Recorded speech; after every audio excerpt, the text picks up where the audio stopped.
Rapaziada, fudeu. Eu tava assistindo o YouTube e aí eu me deparei com esse vídeo aqui da legendária incubadora Y Combinator, que é a maior incubadora do Vale do Silício. Eles investiram em Airbnb, em Reddit, em Twitch, Stripe, diversas empresas bilionárias. E eu acabei vendo esse vídeo aqui. Agentes verticais de AI podem ser 10 vezes maiores que o SaaS.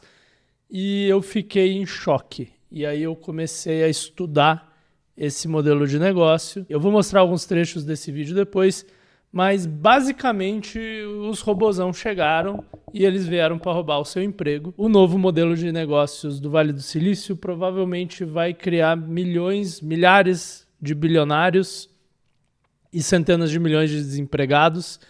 E para mim essa é a grande tendência, eu estou convencido que essa é a grande tendência do mundo das startups, do mundo dos negócios nos próximos 5 ou 10 anos. E eu acho que vai mudar tudo. E eu queria compartilhar nesse vídeo o que eu aprendi. Primeiro, se você tem um emprego hoje, você começar a se proteger já. Eu acho que boa parte dos empregos vão sumir. Eu sei que parece um discurso catastrófico, mas você já vai ver por quê. Alguns vão continuar, acho que o empreendedorismo continua vivo. Acho que a Skynet não chegou ainda, mas está quase lá.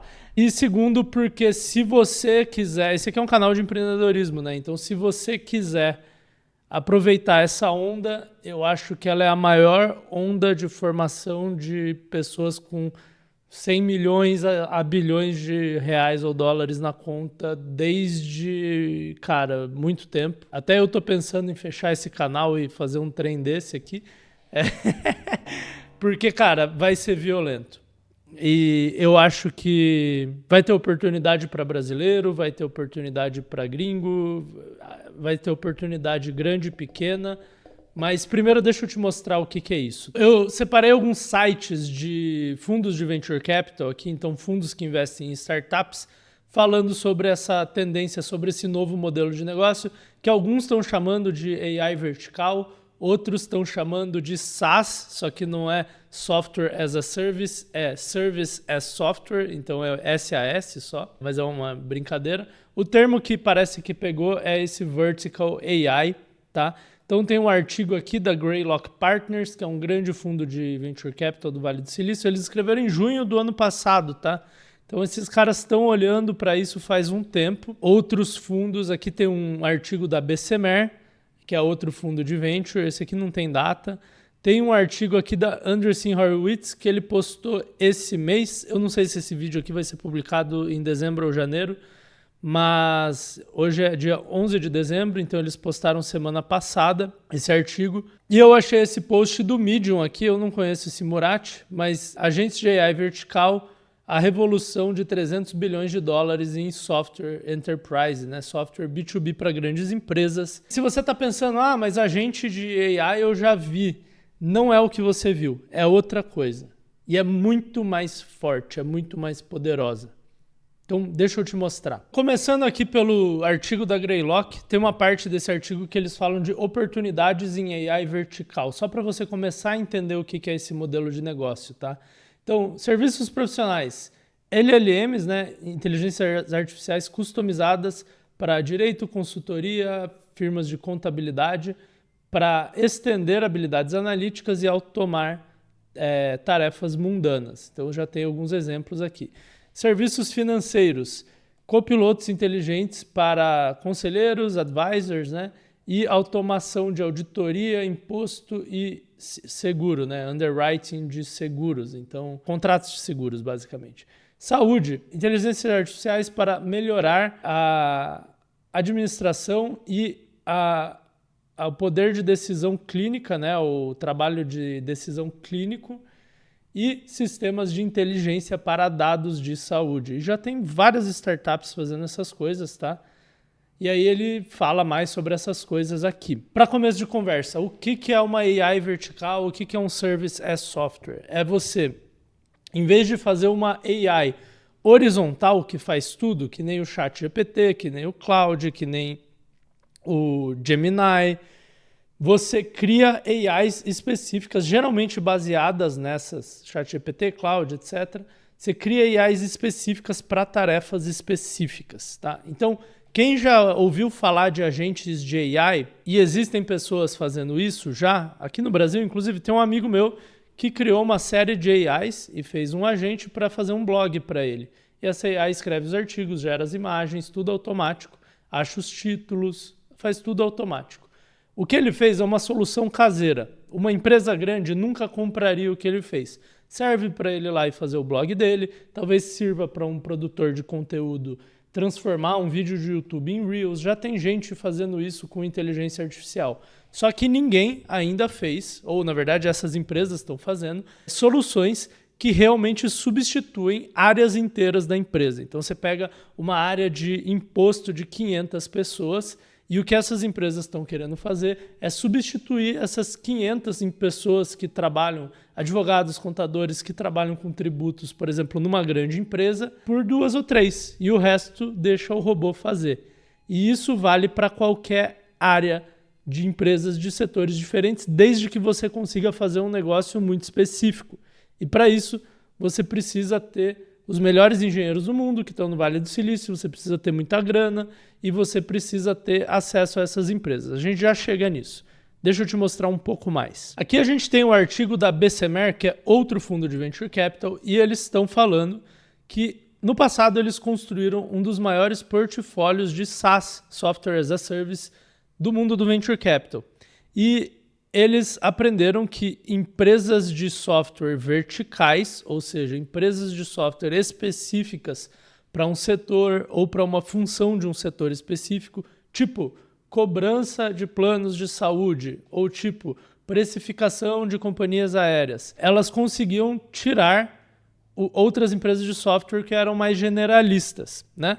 E hoje eles têm as 20 maiores empresas de SaaS dos Estados Unidos, tem 300 bilhões de dólares de valor de mercado. Então eles dão aqui alguns exemplos, Mindbody, Shopify, Procore e outras empresas que eles investiram no começo da década de 2010. E aí o que eles estão falando aqui? Que eles perceberam em 2023 que tem uma nova classe de aplicações de software nativos em LLMs, ou seja, baseados em inteligências artificiais, essas que você conhece, ChatGPT, Cloud, Gemini, etc. Com modelos de negócios novos e competências de AI para servir de funções para setores inteiros que não tiveram benefício significativo com a última onda de SaaS vertical. Ou seja, o que eles estão falando aqui é que na década de 2010 houve uma grande onda de empresas de software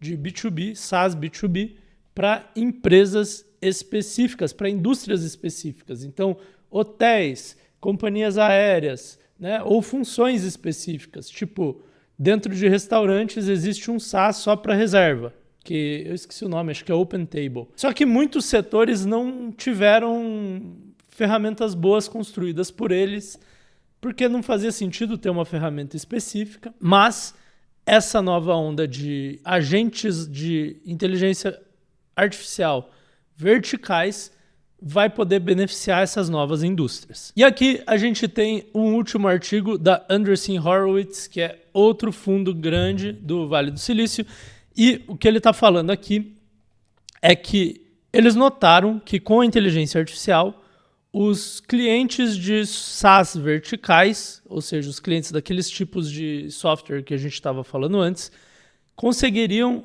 drasticamente reduzir os custos de trabalho internos e externos, ou seja, de funcionários e de terceirizados, nas áreas de vendas, marketing, customer service, serviço ao cliente, né, ou pós-venda, operações e finanças. E por isso, essas novas empresas poderiam ter uma receita por cliente, uma receita por grande empresa que elas vendem, de mais de 10 vezes. E aqui eles têm um videozinho que mostra basicamente que uma empresa normal, uma Latam da vida, um hospital, eles têm um custo com software e um custo com trabalho, com funcionários, que é muito maior do que o custo com software. Na geração antiga de softwares, né, de SaaS, as empresas compravam esse software para ajudar os funcionários a serem mais produtivos.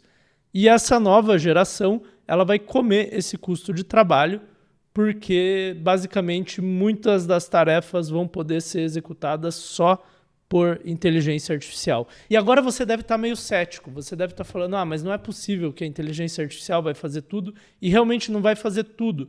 Mas você tem que se lembrar que a maioria dos funcionários das empresas, pelo menos dos funcionários administrativos dessas áreas de vendas, de customer service, de contabilidade, eles fazem trabalhos mecânicos e repetitivos. Essa é a grande massa de trabalhadores que trabalham nas empresas. E, se você for ver, 2 anos atrás, o ChatGPT não era muito bom em fazer muita coisa. Hoje ele já escreve, tudo bem que ele escreve com erros e comete erros, mas se você comparar com o ser humano médio, ele não é tão ruim assim. E ele é uma ferramenta generalista, ele não é uma ferramenta especializada em fazer uma única tarefa, um único tipo de trabalho. E é aí que a gente vai para a segunda parte do vídeo, porque se você não entender isso, você não vai entender como que é plausível que essas novas empresas de inteligência artificial vertical vão conseguir, cara, eliminar boa parte da força de trabalho e gerar bilhões de dólares para quem fundar elas, né? Mas você tem que entender um pouco da história do software, e é isso que eu quero te mostrar nos próximos 5 minutos. E o que eu quero que você entenda é um conceito chamado unbundling, tá? Então, basicamente, deixa eu mostrar graficamente aqui, todas as ondas, ou quase todas as ondas de startups nos Estados Unidos ou no mundo, elas surgiram com um ou poucos players generalistas, tá? Que faziam tudo para todo mundo. E aí, passado 3 a 5 anos, aconteceu um unbundling. Isso aqui é um fenômeno muito comum, eu já vou te mostrar várias instâncias desse unbundling. E aí, criou-se uma ferramenta para a vertical A, para a vertical B, para a vertical C. E assim vai. Cada ferramenta generalista dessa, que geralmente surgiu com uma nova tecnologia, gerou várias, múltiplas, centenas de ferramentas para verticais diferentes. Deixa eu te mostrar na prática. Em 2010, este cara aqui, Andrew Parker, que eu não sei se ele é um investidor anjo ou um VC do Vale do Silício, ele publicou esse artigo aqui, em 21 de janeiro de 2010. The Spawn of Craigslist. Geralmente a galera conhece esse artigo, que é um clássico, como The Unbundling of Craigslist. E basicamente, se você não conhece o Craigslist, ele é esse site aqui, tá? Ele é um site muito antigo, é um dos primeiros sites da internet, que no Brasil não pegou, tá? Mas lá fora, eu coloquei aqui o Craigslist de Seattle. Se você quiser um trabalho em contabilidade ou finanças, você clica aqui e você acha vagas, tá? Se você quiser um trabalho em Customer Service em Seattle, você clica aqui e você acha vagas também. Então é um site de vagas? Não, se você quiser comprar ou alugar uma casa, você clica aqui, esse aqui é a parte de aluguel. E aí você tem aluguéis de casas. E se você quiser trocar uma casa pela outra, você clica aqui e aí também tem pessoas querendo trocar as casas dela. E se você quiser estacionar seu carro em algum lugar, tem gente vendendo ou alugando estacionamento. E se você quiser passar as férias, você tem pessoas alugando diárias aqui. Então é um site de vagas e de aluguéis e imobiliário? Não, porque se você também quiser comprar coisas para o seu jardim, você tem aqui pessoas vendendo coisas para o jardim.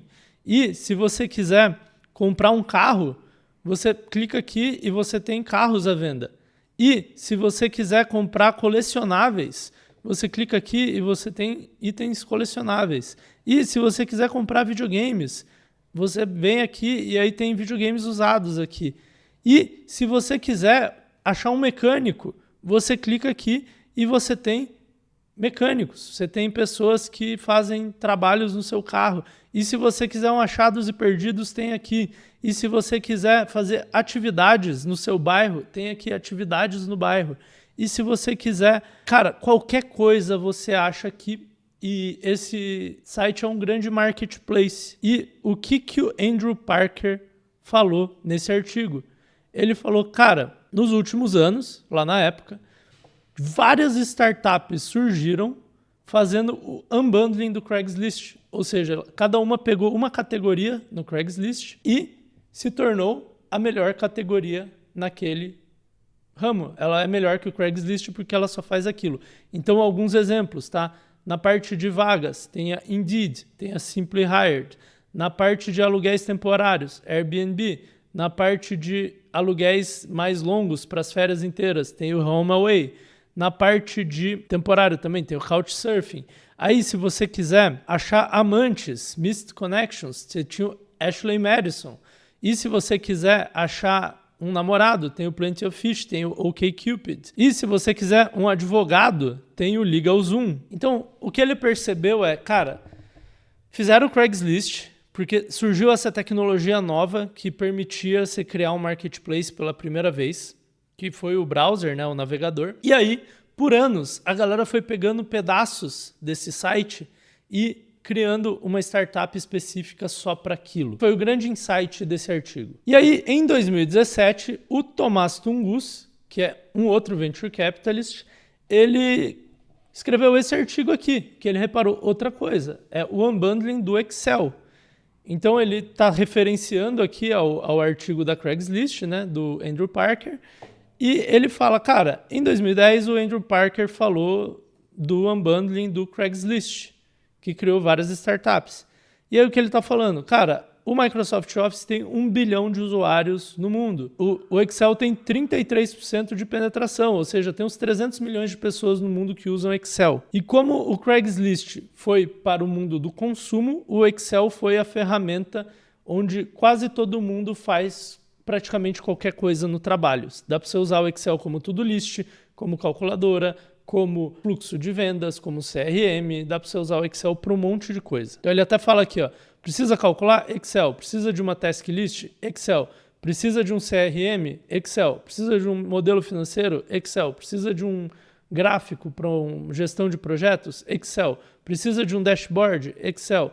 O Excel faz muitas coisas. E aí o que ele percebeu? Diversas startups de SaaS, na verdade, são um Excel especializado. Se você pegar o Trello, por exemplo, ou se você pegar o Salesforce, enfim, diversas dessas ferramentas profissionais, gestão de vendas, gestão de currículos, para que o RH usa, gestão de projetos, o Asana, elas são basicamente, cara, como é que as pessoas estão usando o Excel, quais são as diversas formas que as pessoas estão usando o Excel, vamos pegar uma dessas formas e vamos criar uma ferramenta própria, em vez de usar essa ferramenta generalista. Então, a gente voltando aqui para esse conceito aqui, se você for ver, aqui você tem o Craigslist, aqui você tem o Excel. São ferramentas generalistas que geram diversas outras ferramentas baseadas em como as pessoas estão usando elas. E aqui a gente está falando de milhares de ferramentas, centenas, milhares de ferramentas diferentes para usos diferentes, para setores diferentes. E é isso que eu acho que vai acontecer agora. Eu quero que você pense na diferença entre usar um Craigslist, deixa eu até mostrar aqui de novo, usar um Craigslist para achar uma casa para alugar, para passar o verão, e você usar o Airbnb. É muito melhor o Airbnb, porque ele foi feito só para aquilo. Eu quero que você pense na diferença entre usar o Excel para fazer uma gestão de projeto e usar uma ferramenta própria para isso, tipo o Asana, usar um software de gestão de projeto mesmo. É uma diferença absurda. E aí eu quero que você imagine a mesma coisa pro ChatGPT, pro Cloud, para essas inteligências artificiais generalistas que fazem de tudo, mas não fazem nada muito bem feito. Só que imagina que você pega 50 engenheiros do Vale do Silício para eles gastarem 2 anos, 3 anos trabalhando com os clientes para especializar essas diversas ferramentas de inteligência artificial e criar uma ferramenta especializada que faz, por exemplo, conferência de contratos. E aí você pensa, cara, quantos advogados no mundo não fazem conferência de contratos como a parte principal do trabalho dele, principalmente os advogados júniores? E aí você pensa em outra empresa fazendo aprovação de seguros automotivos. E aí você pensa, cara, quantas pessoas tem trabalhando nisso? E é isso, minha gente. Os robozão chegaram, a galera tá fazendo esse tipo de ferramenta. Se vai dar certo ou não, só o tempo dirá, mas dado que já tem muita empresa usando o ChatGPT, que é a ferramenta generalista, para apoiar nessas tarefas, eu acredito que é bem possível que daqui 2, 3, 4 anos, boa parte desses empregos mecânicos e repetitivos, principalmente nas grandes empresas, que vão ser as primeiras a adotar essas novas ferramentas de AI vertical, eu acho que esses empregos vão estar em risco. E não quer dizer que eles vão demitir todo mundo, tá? Quer dizer que eles vão demitir 90% das pessoas. Provavelmente eles vão manter os 10% ali mais experientes, mais sêniores, só para gerenciar, para ver se está tudo bem, para ver se as conclusões que esses robôs de inteligência artificial estão chegando fazem sentido mesmo. Mas aquele trabalho de planilhar, de ler documentos, eu acho que acabou. E é boa parte do trabalho que acontece, sabe? Preencher formulário. Cara, boa parte das repartições públicas poderiam ser automatizadas com esse tipo de ferramenta. E eu não estou falando que o servidor público vai ser demitido, porque já é um problema político, mas nas empresas privadas eu acho que isso vai acontecer. Mas agora eu quero falar da oportunidade, porque senão vai ser um vídeo de política, um vídeo pessimista, e acho que esse tema merece esse vídeo, mas eu não sou a pessoa certa para falar disso, talvez. Meu canal é de empreendedorismo, então eu quero assistir com você alguns trechos curtos, tá? Do vídeo da Y Combinator que mais me chamaram a atenção, em que eles falam sobre como tomar essa oportunidade, como se aproveitar dessa oportunidade para criar uma empresa dessa. E tem uma coisa aqui que é muito interessante, tá? A última onda de softwares, os grandes softwares foram os gringos. Os brasileiros meramente copiaram e copiaram meio mal copiado. Então, assim, muita gente usa software gringo, né? Você pode ver, boa parte das pessoas usa Notion, usa aplicativos gringos. Para esse tipo de coisa, eu acredito que os softwares vão ser mais locais. Porque, por exemplo, um robô treinado para fazer uma certa tarefa de uma certa empresa nos Estados Unidos não necessariamente sabe lidar, por exemplo, com a burocracia brasileira. Então, eu acho que tem muita oportunidade para esse tipo de modelo de negócio aqui no Brasil. Mas vamos ver alguns trechos dos vídeos, porque é super interessante. Então, pessoal, esse vídeo é em inglês, tá? Eu coloquei legendas em português aqui e eu vou começar pelo final do vídeo, em que eles falam qual é a vertical certa para você como fundador, para você como empreendedor. É rapidinho o trecho e eu comento em cima, porque eu acho que essa é uma das partes mais importantes. People are watching and thinking about starting a startup, or maybe have already started, and they're hearing all of this. How do you know what the right vertical is for you? You gotta find some boring, repetitive admin work somewhere. And that seems to be just like the common thread across all of the stuff, is if you can find a boring, repetitive admin task, there is likely going to be $1 billion AI agent startup if you keep digging deep enough into it. But it sounds like you should go after something that you directly have some sort of experience or relationship to. That is a common, there's definitely a common thread I've seen in the company. Então, aqui o que ele está falando é basicamente duas coisas, tá? Como que eu sei qual é a vertical, qual que é a oportunidade que eu vou atacar com esses agentes de AI? É basicamente, cara, primeiro critério, eu vou achar um trabalho chato e repetitivo que alguém faz e que muitas empresas fazem. Por exemplo, toda clínica médica faz isso, todo restaurante faz isso, toda empresa de telecom faz isso. E tem muitas pessoas fazendo isso nessas empresas. Então, um trabalho chato e repetitivo é um dos primeiros que vai ser eliminado. E o segundo critério que ele fala é, cara, você tem que conhecer um pouco daquilo, senão não faz sentido. Então, isso aqui é uma coisa que eu sempre falo. Na hora de você escolher seu nicho, você não escolhe necessariamente o de maior oportunidade. Você escolhe o de maior oportunidade que faz sentido você fazer, dada a sua experiência de vida. Vamos lá. That I'm seeing promise with, and another one just pops into my head, Sweet Spot. I think I mentioned on this before, like they're basically building an AI agent to bid on government contracts, and the way they found that idea, and this is a year ago, was they just had a friend whose full-time job was to sit there on like a government website, like refreshing the page, like looking for new proposals to bid on, and they were pivoting, and they're like, like that seems like something an LLM could do. A company from a recent batch, which... Então, o que ele falou aqui é que ele conhece um fundador, um empreendedor, que tinha um amigo que ficava fazendo ofertas em licitações do governo, e era um trabalho chato e repetitivo, e aí eles se juntaram e criaram um robô, um agente de AI, que junta várias AIs em etapas diferentes de trabalho para fazer aquele trabalho. Pivoted into a new idea that's getting great traction. Like they're basically building an AI agent to do process like medical billing for dental clinics. And the way they found the idea was one of the founders' mothers is a dentist, and so he just decided to go to work with her for a day and just sit there seeing what she did. And she's like, oh, like all of that like processing claims seems like really boring. Like an LLM should totally be able to do that. And he just started writing software for... Então aqui o outro exemplo dele aqui é de um outro time de empreendedores que ele conhece, em que a mãe de um deles era dentista, e eles viam que tinha uma parte muito chata no trabalho de um dentista, que era cobrança, basicamente... Cara, preencher os papéis para mandar para os convênios para conseguir os reembolsos e seguros de saúde e tal. E aí ele sentou por um dia para trabalhar com a mãe dele. Provavelmente foi mais de um dia, né? Mas aqui eles falaram um dia. Eles sentaram lá para ver como era o trabalho certinho. E aí eles foram programando esse robô que usa a inteligência artificial. É aí que tá o negócio, cara. Não é para ajudar com o trabalho, é para fazer o trabalho inteiro. Entendeu? E é por isso que é tão poderoso isso. Vamos assistir um outro trecho em que eles falam sobre o tamanho da oportunidade aqui e meio que o mapa das oportunidades, que eu acho super interessante também. Okay, so here's my pitch for 300 vertical AI agent unicorns. Literally every company that is a SaaS unicorn, you could imagine there's a vertical AI unicorn equivalent in like some new universe. Because like most of these SaaS unicorns, beforehand, there was some like box software company that was making the same thing that got disrupted by a SaaS company. And you could easily imagine the same thing happening again, where now basically every SaaS company builds some software that some group of people use. The vertical AI equivalent is just going to be the software plus the people in one product. One thing might be just... Ele está tentando dizer que... Por que ele acha que vão ter pelo menos 300 unicórnios, 300 empresas bilionárias que vão seguir esse modelo. E o argumento dele é o seguinte: tem aqui várias empresas de SaaS, certo? Software normal. Tem várias empresas, tem pelo menos 300 empresas bilionárias de SaaS.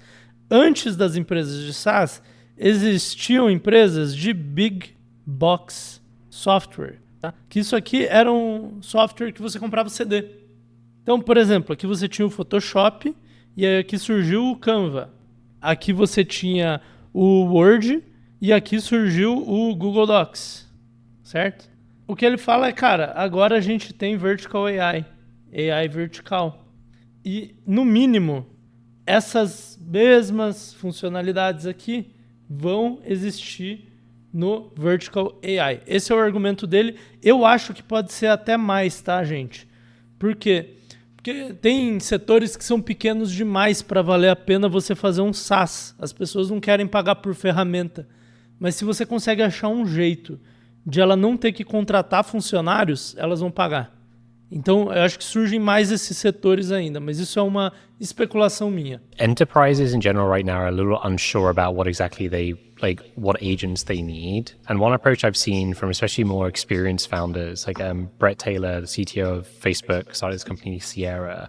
I don't know all the details, but as far as I can tell, it's essentially more like broadly about letting enterprises like deploy these AI agents and spinning them up like custom for the enterprise versus like, oh, hey, we have like this specific agent to do this. It's something I've seen from one of my companies called Vector Shift that we funded about a year ago. They're two really smart like Harvard computer scientists, and what they found is that they're trying to build a platform to make it easy for enterprises to build their own, like use like no code or SDKs to build their own like internal LLM power. Basicamente o que ele falou aqui é que uma dificuldade que os empreendedores estão tendo nesse tipo de setor é que os clientes não sabem quais agentes eles precisam, eles não sabem exatamente o que o robô precisa fazer. E aí a solução que eles estão tendo é, em vez de eu fazer um software, uma AI vertical e levar para o cliente tentando vender, é que eles estão indo nos clientes falando, cara, vamos construir junto aqui uma coisa útil para você, a gente vai vendo o que você precisa, vai testando, vai vendo se funciona, e eles estão fazendo customizado para cada cliente. Obviamente esses clientes são grandes empresas, mas podem ser pequenas também. E aí quando você acha um robô que é útil para todo mundo, você consegue vender esse robô para outras pessoas. Porque se é útil para um, costuma ser útil para outro.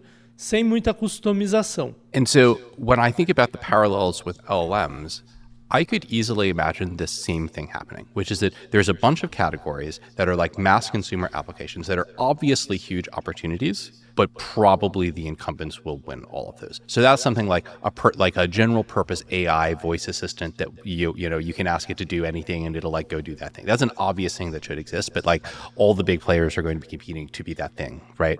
Wow, Apple's a little slow on that one. O que ele está falando aqui, isso é bem interessante também, existem aplicações que são mais gerais, tipo um assistente virtual por voz, uma secretária por voz. E o que ele acha que vai acontecer é que nesses tipos de casos, né, de usabilidade, as grandes empresas de tecnologia vão fazer. Seja o ChatGPT, seja a Apple, seja o Google, seja alguém que já está estabelecido no mercado e tem a distribuição com todo mundo, vai fazer essas aplicações generalistas. E aí eu imagino que o que ele vai falar daqui a pouco, vamos ver aqui, mas é que para aplicações específicas, para um setor específico, tipo a logística de hospitais, então todas as compras de materiais e gestão de lixo biológico, aí obviamente o Google e a Apple não vão fazer isso, né? Siri's so stupid still. What year is it? It makes no sense.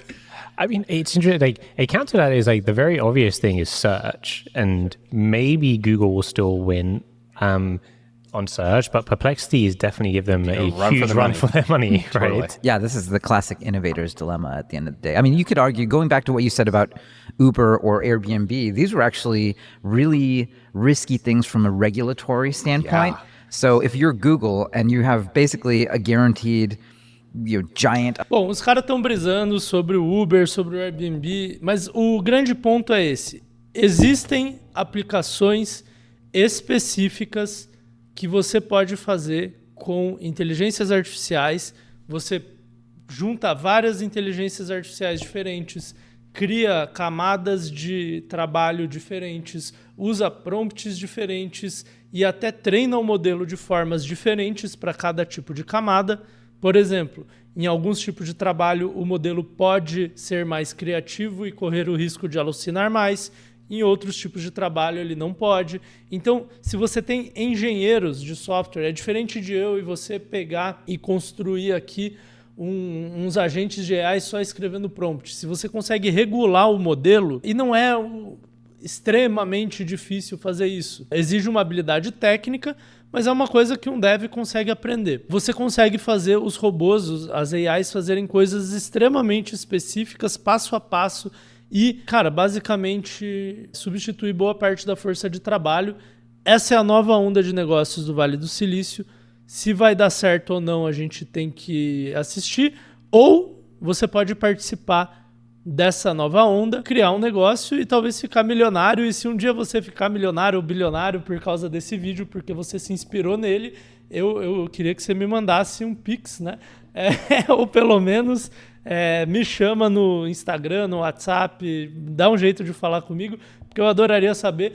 E se você quer entender esse negócio de, cara, como é que eu empreendo com novas ondas, tem um vídeo aqui chamado O Método das 3 Ondas, que é de como você conseguir boas ideias de negócio. Para mim essa é uma das grandes ondas, tá? Mas vai ver esse vídeo aqui para você entender como que você empreende em novas ondas de negócio, e eu te vejo nesse vídeo.